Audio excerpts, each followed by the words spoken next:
How's it going, everybody? RazingHel here, and welcome back to our playthrough of the military campaign for Stronghold 3. Today we're on mission number 11, A Glimmer of Hope.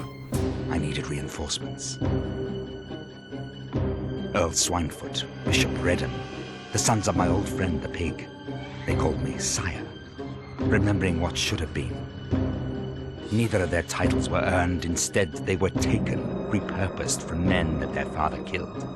He was a loyal man, I told them. A loyal man and a powerful one. I told them about the rats' failures and about what I would have them do. And then I told who killed their father. I told them how he ended their father's life and left them all alone, and how they might get their revenge. They left as quickly as they appeared. It wasn't a real battle, but a test, a lure. Their small force was easily defeated by our new army. Our new troops, a formidable force. We saw his castle in the distance. I didn't know why he was involving himself in this fight. And then he attacked. This was a trap, and we had sprung it. The return of yet another hated family name is making those that can remember the last war uneasy. But here at Swinefoot's castle, you at last have a chance to test the mettle of the new troops and to take a stand against whoever is behind this unholy alliance. Okay, so we're going to be playing this on the hardest difficulty. Well, let's get started. So here we are. You can tell it's rainy out. It's pretty dreary. And this is recorded in post, because this is a mission that's quite time sensitive, and I did not want to waste any time, trying to figure out what I was going to say. So I have a total of around about 7 minutes to finish this mission. If you play it on easier difficulties, you get away with doing it in more time. I think you get about 12 minutes instead. So this is a mission where the difficulty directly impacts the amount of time that you have to complete it. You'll notice right there the trebuchet is bugged out for some reason, so it started to assemble itself, but then I told them to move, and so I just stayed in that disassembled state, and it didn't really do anything from there.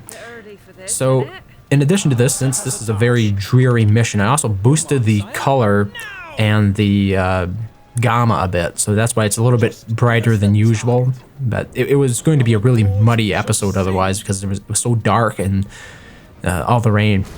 So here I'm using the archers to remove those enemy archers. Hopefully it'll reduce the number of casualties I'll have approaching that group of soldiers up ahead. And then I'm also using the trebuchet here to bring down those barricades. I forget the exact name for them, but they do damage if you get too close to them with your units. So that's why I used the trebuchet to try to do it instead of the actual units like armored peasants or something.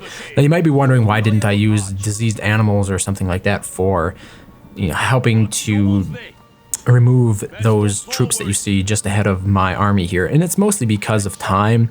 They suggest it in the hints, but you're simply not given enough time to do anything effective with the trebuchet's disease mechanics. I really don't know why they suggested it, because even in the most, even if you played it on the easiest difficulty, you still ran into time constraints if you bothered with the trebuchet's disease mechanics. So I think that was a little bit misguided to advise that. But as you can see here, I've gotten most of the archers down, the enemy archers there. And we need to press on as quickly as possible. In the upper left corner, I guess you could say, you can see the timer, and it's filling up relatively quickly, considering we're only about 4 minutes into this, right?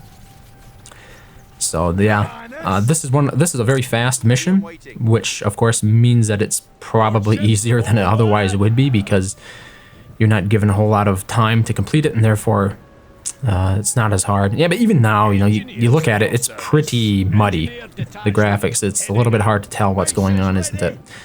Which is a bit unfortunate. It's one of those things about Stronghold 3, but what are you going to do? So, in terms of how I approach this castle, you don't want to approach it head-on, which is why I bothered to create a path over here to this side of it. There are a lot fewer troops defending this side of the castle, so that's the reason that we attack from over here. And it's really a very direct attack. Once you get the trebuchet up and going, you can pretty much rush the walls almost immediately. If you wait too long and try to wait for the trebuchet to bring the wall down, you can run out of time. I have in the past, so that's why you'll notice here as soon as I get the trebuchet up, I'm going to be rushing the walls with my regular units as well. Just in case the trebuchet does not take the wall out, hopefully I can knock it down with my regular units.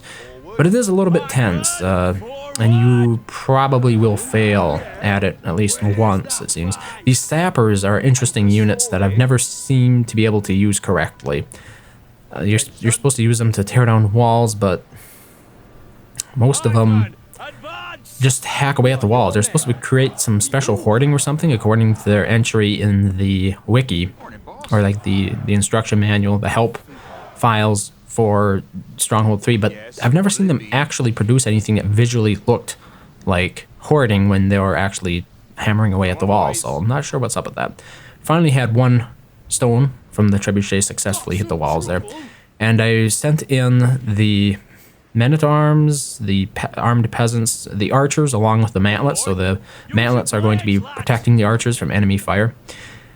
And, oh no, those are the pikemen that came up first. Those ones up there in front that I'm telling to destroy a wall, those are actually pikemen. So there you go. You can see we've created a breach. Unfortunately, I didn't tell my trebuchet to stop firing, so it might fire once again. Yep. Yeah, it did. And that's going to damage my units because it's firing at exactly the place where my units are. You see right there. So that was a huge hit to my unit's health that did not need to be taken, basically. And apparently I still didn't notice it because I haven't canceled the trebuchet from firing yet, which is, yeah, I didn't notice that. I suppose I wasn't paying enough attention. So in this part of it, you really want to focus on the Lord as quickly as possible, because if he's not dead by the time this mission is completed, you're going to fail anyway. So even if you've got your troops on the keep and stuff, you want to make sure you get the Lord, who is standing right just outside the keep. Also, putting those archers in that tower there gives them a little bit more range. I'm not sure if it gives them much more defense, but it does help in terms of giving them enough range to actually reach the other units that are the other enemy units that are running around the place here without getting too close to them. Of course, since it's one of those towers, it can be a little bit tricky for it to work the first time, so you might have to command your archers to go up there a couple times before they actually do it. But here you can see I've cleared the archers out of the keep, and then I'm focusing here on the Lord, especially with my macemen, sending in the sappers as well, but at the end of the day, we really didn't need them. And as you can see here, victory with 1 minute and 16 seconds left. So I wasn't pushing it too far by any means, but it was a good victory, and I probably could have done a little bit better. But overall, it was victorious, and that's it. So thank you very much for watching, and I hope to see you next time.